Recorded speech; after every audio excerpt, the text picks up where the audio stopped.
En este ejemplo vamos a diseñar y verificar una pequeña red de alcantarillado sanitario que tiene los siguientes datos. Una población inicial de 5.543 habitantes y su índice de crecimiento poblacional de 2.3%. Una dotación de 130 y su índice de crecimiento de la dotación del 1.6%. Una tasa de infiltración de 0.05 litros por segundo por cada metro. El caudal de conexiones cerradas es el 10% del caudal máximo y un periodo de diseño de 25 años. Este es el pequeño plano que consta de varios tramos. Nos pide que diseñemos la red para este tramo que corresponde al eje de una carretera. Como pueden ver, existen varios tipos de pendientes. El primer punto que vamos a hacer es sacar de ese plano las dimensiones de la longitud de cámara a cámara y las cotas terreno. ¿Para qué? Para poder calcular la pendiente del terreno, que es la cota del terreno de antes menos la cota del terreno de adelante por 100 dividido entre la longitud para que nos dé en porcentaje. Haciendo este cálculo para que todos los tramos, estas son las pendientes del terreno.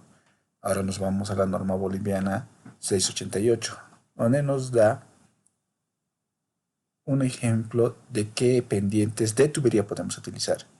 En este caso, si estas pendientes son menores a las que están en el cuadro, podemos utilizar las que están en el cuadro. Si son mayores, solamente mantenemos la pendiente. Luego vamos a entrar a los parámetros de diseño. Como teníamos una población actual, debemos realizar un análisis de la población futura. Para este análisis vamos a utilizar el método para la proyección geométrica de la población, donde es la población futura es igual a la población inicial por 1 más la tasa de incremento de la población elevado al periodo de diseño. Reemplazando estos datos nos da 9.787 habitantes. De la misma manera, utilizando el mismo método de proyección, vamos a proyectar lo que es la dotación. Reemplazando los datos, nos da un valor de 193.32 litros por habitante por cada día.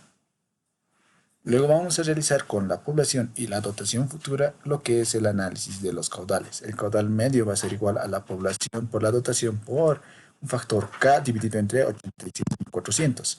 El factor K varía de 0.6 a 0.8. Vamos a utilizar el valor medio de 0.7.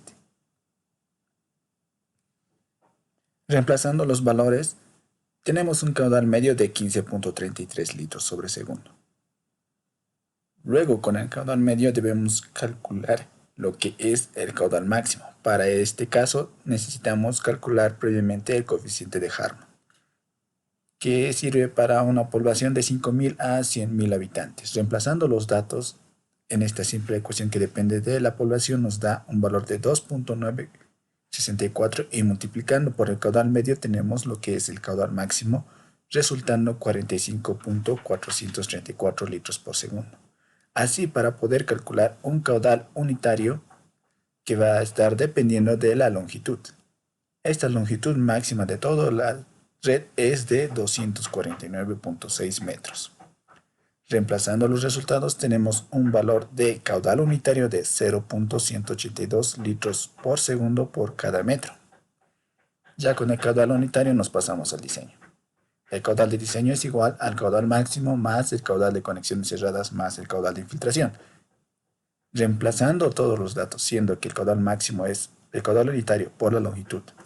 El caudal de conexiones cerradas es un porcentaje del caudal máximo y el caudal de infiltración depende de la tasa de infiltración por la longitud. Tenemos un caudal de diseño de 7.556 litros por segundo. Con el caudal de diseño podemos reemplazar en la ecuación del diámetro que solamente depende del caudal y la pendiente. Con esto tenemos un diámetro de 0.097 y lo redondeamos a un diámetro comercial de 0.10 metros. Ya completado el diseño vamos a entrar a lo que es la verificación. Para eso primeramente vamos a calcular algunos datos. El caudal lleno que solamente depende del diámetro y de la pendiente. Reemplazando esos datos tenemos un caudal lleno de 9.184 litros sobre segundo. Luego vamos a hacer la división entre el caudal y el caudal lleno. Este caudal parcialmente lleno de diseño, que es de 7.556 lo dividimos entre el caudal lleno, ¿no? Así, para poder reemplazar en este caso ecuación del caudal sobre caudal lleno, donde la única incógnita es el ángulo θ. Despejando el ángulo θ tenemos un valor de 3.92 radianes y podemos calcular el área y también el espejo de agua. ¿Todo esto para qué? Para poder calcular lo que es en qué régimen se encuentra nuestro flujo de agua, para lo cual vamos a calcular lo que es el número de Froude, que depende de la velocidad, el área y el espejo de agua. Reemplazando estos valores tenemos que nos da 1.385 siendo un régimen supercrítico, siendo que debemos evitar que nuestro número de Froude esté entre 0.9 y 1.1. Para los demás tramos debemos realizar el mismo procedimiento, por lo cual pueden hacerlo manualmente, ya sea en una evaluación o en este caso, como es un ejemplo práctico, lo voy a hacer directamente utilizando tablas. Entonces, de todos los tramos tenemos sus longitudes acumuladas, los caudales unitarios que son para todos los tramos, y con ambos datos puedo calcular los caudales para poder determinar un diámetro comercial y con eso poder calcular la relación de caudales y calcular el ángulo θ. Con el ángulo θ puedo calcular lo que es el área, la velocidad, el espejo de agua y finalmente el número de Froude, evitando que esté en ese rango de variación que había indicado. No tiene que estar entre 0.9 y 1.1.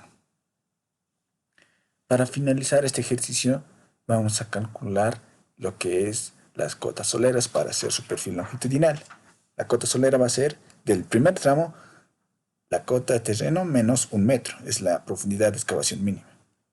Y la cota solera de adelante va a ser a la cota solera de atrás menos la pendiente por su longitud. Entonces necesitamos las longitudes de cada tramo, las cotas terreno de cada tramo de antes y de hacia adelante, la pendiente que hemos utilizado para las tuberías y con esa ecuación podemos calcular lo que es la cota solera. Y haciendo la resta entre la cota terreno y la cota solera tenemos la altura de excavación, siendo este un pequeño ejemplo de cómo se representa un perfil longitudinal de esta pequeña red. La línea azul es el terreno y la línea roja es la tubería.